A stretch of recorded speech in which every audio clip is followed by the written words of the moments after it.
ఈరోజు మా ఇంట్లో గుమ్మడికాయ కూర. సో, ఫస్ట్ టైం చేశాను నేను ఇది.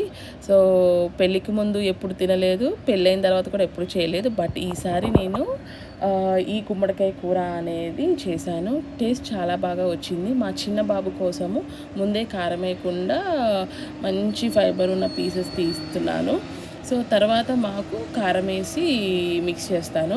ఈ కూర ఏంటంటే నాన్ వెజ్ లవర్స్ అయితే నాన్ వెజ్‌కి ఏమీ తీసిపోదు. అంత బావుంటది.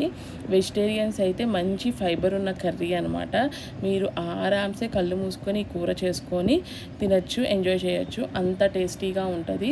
సో, ఇదొక డిఫరెంట్ టేస్ట్. నేను ఈ టేస్ట్ ఇలా ఉంటది అని చెప్పలేను కానీ మీరు కన్ఫర్మ్‌గా చేసుకొని తింటేనే ఈ టేస్ట్ తెలిసిద్ది. అలా డిఫరెంట్ టేస్ట్ అనమాట.